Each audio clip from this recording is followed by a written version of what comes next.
And the first thing I hear was this cry from across the street, "Constantine Nickelodeus!" And I'm looking around like, who the hell is that? And it was my friend Gus. He sounds like he's in the Greek mafia. Yeah, I know.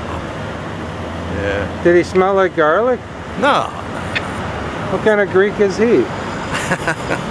That's Italian too. You know, I'm half Italian, so. Which half? My mother's side. The Lorenzos. Oh. Di Stefano Lorenzos. I thought half your body was Italian, half your body's Irish. It is. It's kind of a funny story. My grandmother owned 2 houses in the North End, 2 family houses, and my Italian grandmother.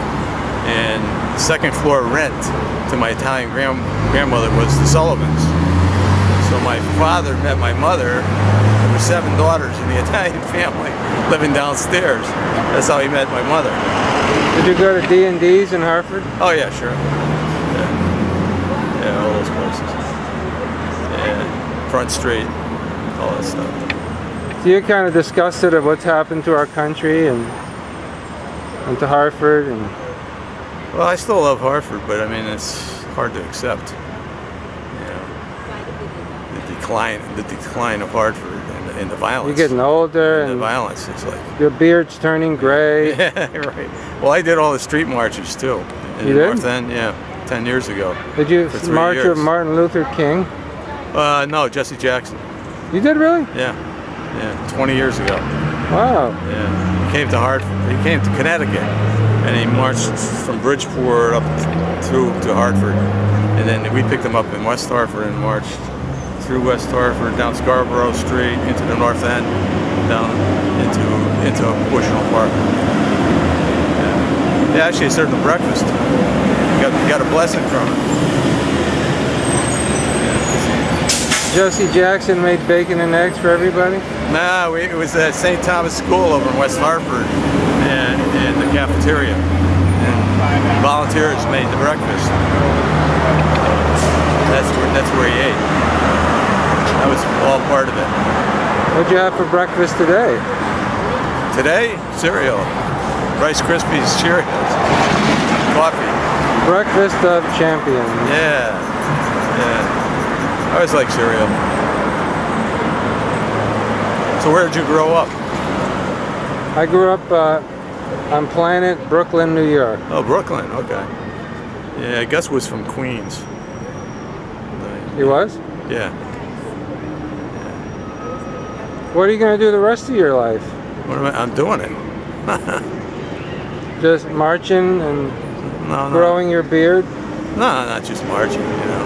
I have other things. I have grandkids and play the piano, stuff like that, you know. I have a pretty full life. I write a little too. Hoping to get published next year. What is your book about? Well, it's not a book. It's like I wrote a piece on growing up in the North End of Hartford and the Hartford Jewish Historical Society. I don't know if you know. You're half Irish, half Italian, and half Jew. I'm a world guy. Anyway, 3 years ago, they published a book, North End Memories. It was an oversized paperback. Sold out like crazy around here because there's so many people from the North End. And so they're going to do a second edition, and I submitted my piece to that. I think some of it's going to get in. Imagine if your book takes over and you become like that lady that wrote Harry Potter. Oh yeah, right. I wish. That's once in a lifetime kind of talent. Well, you know, I'm thinking my new goal in life is to have $4 billion. Really? Well, I always wanted $4 billion ever since I was a little kid. Yeah. And now I think it's time. What would you do with it? What would I do with it? Yeah.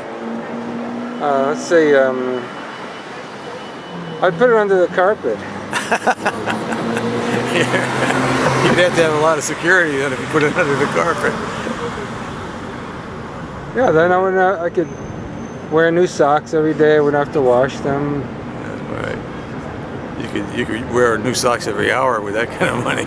I could shop at Whole Foods. I could afford to do that. Yeah. You wouldn't have to. You could have your own shopper. Go down, pick up the stuff you wanted. I'd get a new camera. Yeah. Yeah, you could have your own production company. What would you do if you had $4 billion? $4 billion? I probably would set up some sort of foundations to give a lot of it away. Right. Friends of ours in Weathersfield. This is kind of an interesting story. Their name is Dornan. They lost their only son a week after high school graduation. About 10 or 12 years ago. And what happened to him? He was in an auto accident up in New Hampshire.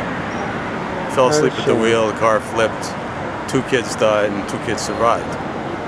And after that they took the money they had saved for college and started a foundation, giving scholarships to needy kids. And you should see how many kids they've helped. It's just unbelievable. Because they put out a little newsletter too, you know. So they're doing something good with their money. Oh yeah, they are. They are. You should see the glowing reports from the kids that could never have done what they've done because of them. Yeah. And they were good too right from the beginning. When they gave the scholarships, they insisted that the kid would have to come with his parents to their house for dinner so they can meet them in person to person. I gotta go pick up my friend now. What do you wanna? How do you want to close your film? How do I want to close it? Let's all pray for peace. That's what we need. Pray for peace. Amen. And help the environment. Amen, I say unto you. Thank you.